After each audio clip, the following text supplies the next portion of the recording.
Hey guys, welcome to my YouTube channel. मैं C A Shammi Saluja.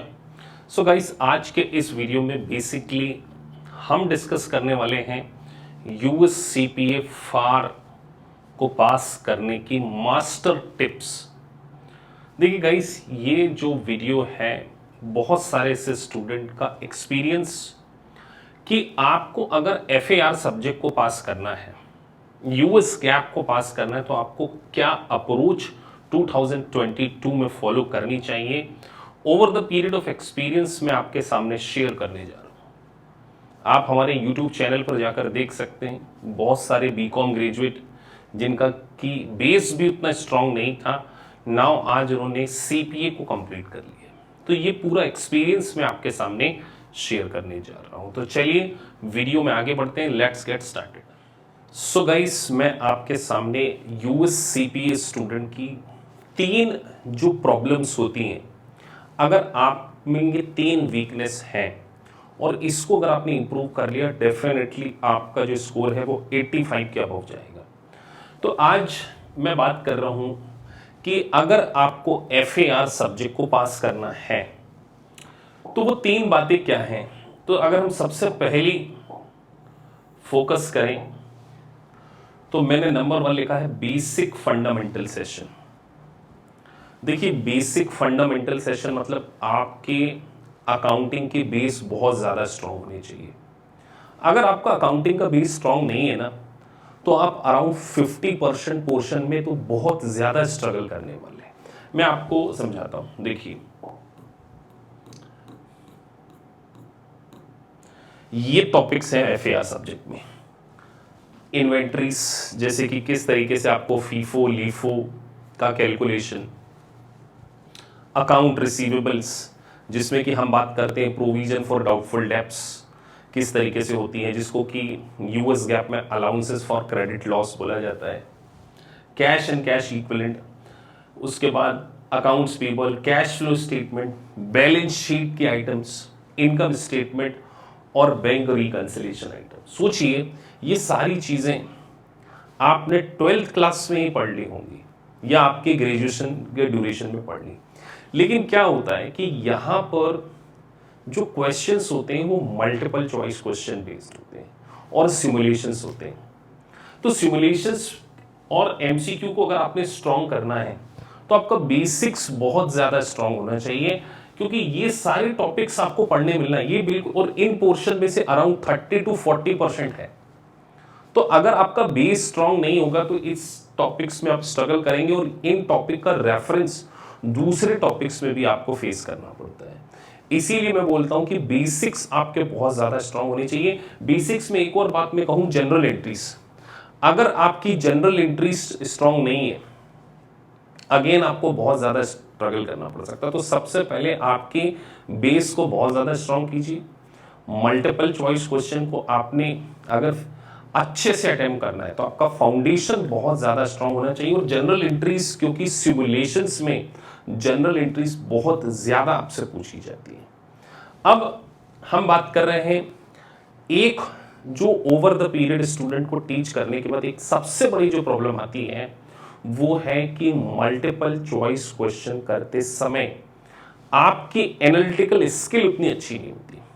मैं आपको एक ना प्रैक्टिकल एग्जांपल के थ्रू समझाता हूं। तो देखिए, हम बात कर रहे हैं एनालिटिकल स्किल कि आपको क्वेश्चंस को किस तरीके से इंटरप्रेट करना चाहिए।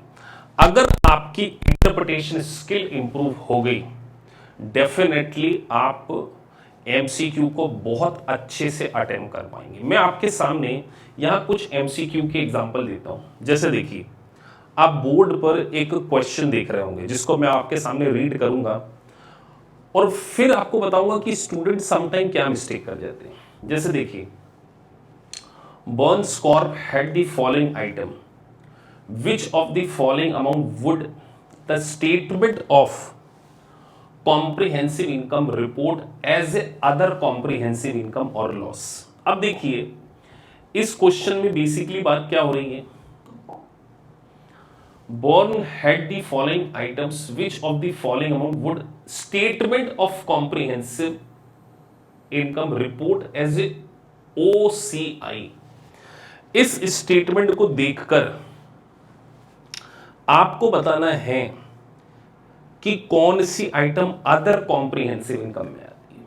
अब आपका कॉन्सेप्ट इतना स्ट्रांग होना चाहिए कि आपको पता होना चाहिए कि ओसीआई एक अलग कॉन्सेप्ट है और कॉम्प्रिहेंसिव इनकम एक अलग कॉन्सेप्ट है। ओसीआई मतलब अदर कॉम्प्रिहेंसिव इनकम। तो अब हम यहां पर देखें तो पहली item loss on early extinguishment of bond, मतलब आपने लायबिलिटी का पेमेंट कर दिया, अर्ली एक्सटिंग्विशमेंट ऑफ बॉन्ड, तो लॉस जो हुआ है वो तो नेट इनकम का पार्ट है, सर ये तो नहीं आएगा।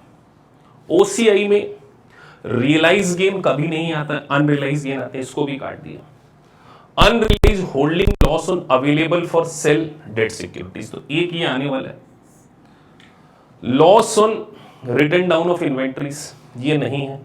तो हमें ये पता होना चाहिए कंसेप्चुअली कि ओसीआई में कौन सी इनकम आती है। Sir OCI comprises only unrealized gain और वो स्पेसिफिक लिस्ट है। तो इस क्वेश्चन का आंसर क्या है? 17,000 सही है। चलिए चेक करते हैं, 17,000 is the correct answer.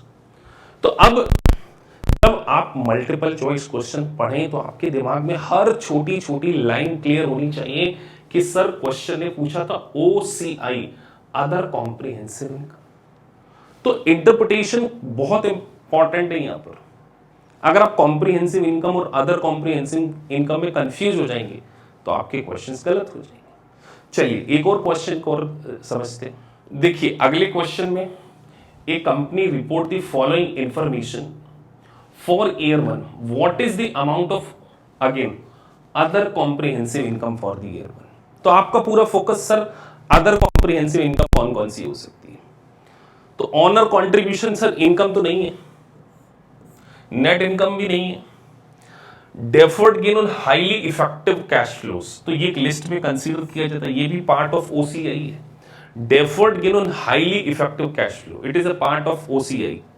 Foreign currency translation gain, ये भी ओसीआई का पार्ट है। तो 8 और 2 10,000 आपको क्या है? गेन है। और नीचे लिखा अनरिलीज होल्डिंग लॉस, तो it is also part of OCI. तो सर 10 में से 5 गए, 5,000 वुड बी योर आंसर। तो अगेन 5,000। तो अब स्टूडेंट क्या करते हैं कि कई बार लैंग्वेज में कंफ्यूज हो जाते हैं। तो देखिए आपको हर क्वेश्चन के नीचे सॉल्यूशन मेंशन किया जाता है। आपका क्वेश्चन भले सही हो रहा है बट आपको तब तक आगे नहीं बढ़ना है जब तक आपका जो सॉल्यूशन आपके लॉजिक के अकॉर्डिंग मैच नहीं कर रहा है।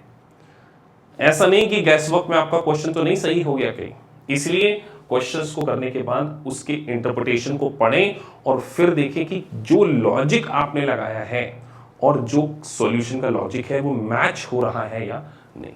एक क्वेश्चन और करते हैं।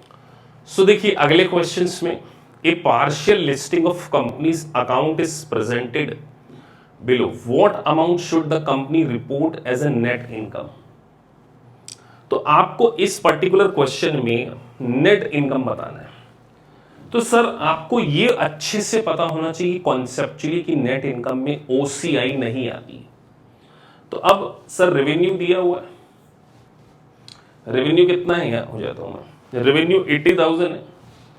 उसके बाद ऑपरेटिंग एक्सपेंसेस आपको मेंशन है, तो रेवेन्यू 80 है, उसमें से ऑपरेटिंग एक्सपेंसेस आपने माइनस कर दिए, तो सर 80 माइनस 50 हो गया 30। उसके बाद देखिए ये लिखा है फॉरेन करेंसी ट्रांसलेशन एडजस्टमेंट, तो ये किसका पार्ट है? ओसीआई का पार्ट है, तो ये नहीं आएगा। तो सर 80 माइनस 50 30, और 30 में से हमने 10 क्या माइनस कर दिया? टैक्स एक्सपेंसेस, तो 20,000 शुड बी योर आंसर।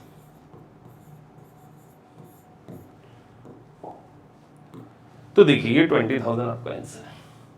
तो मैं आपसे बार बार यही कहने की कोशिश कर रहा हूं कि एमसीक्यू अगर आपको सही सॉल्व करने हैं तो 2-3 चीजें, इंटरप्रिटेशन स्किल बहुत सही होना चाहिए, बेसिक फंडामेंटल आपके बहुत सही होना चाहिए, तभी आप सीपीए की इस एग्जाम को क्या कर पाएंगे? पास कर पाएंगे। तो मैं आपसे जो 3 बातें यहां पर कहने की कोशिश कर रहा हूं कि फार को पास करने की जो पहली सीढ़ी है वो बेसिक फंडामेंटल सेशन है, उसके बाद आपकी एनालिटिकल स्किल, क्वेश्चन को अच्छे से समझने की स्किल आप में होनी चाहिए, और सिमुलेशंस, देखिए आप हमारे चैनल पर जाकर देख सकते हैं, मैंने सिमुलेशंस के ऊपर बहुत स्पेसिफिकली मेरा फोकस है। तो आपको सिमुलेशंस तभी अच्छे से बनेंगे जब आपके अंदर 3 चीजें हैं। पहली चीज बेसिक्स अंडरस्टैंडिंग बहुत इंपॉर्टेंट है, जनरल एंट्री में आपकी मास्टरी होनी चाहिए और you should have good interpretation skill. बहुत बड़े बड़े लेवल के सिमुलेशंस होते हैं, तो आपको अगर एक लॉन्ग सिमुलेशंस को सॉल्व करना है तो ये स्किल आपके अंदर होनी चाहिए। सो गाइस, ये छोटे से वीडियो में मैं आपको बताने की कोशिश कर रहा हूं कि सीपीए का फार उतना डिफिकल्ट नहीं है, आपकी अप्रोच बिल्कुल सही होनी चाहिए। तो होप सो गाइस आपको वीडियो पसंद आया है। अगर आपको वीडियो अच्छा लगा है तो प्लीज सब्सक्राइब द चैनल, जिससे कि आपको टाइम टू टाइम सारे नोटिफिकेशन मिलते रहे। Thank you for watching this video. Thank you very much.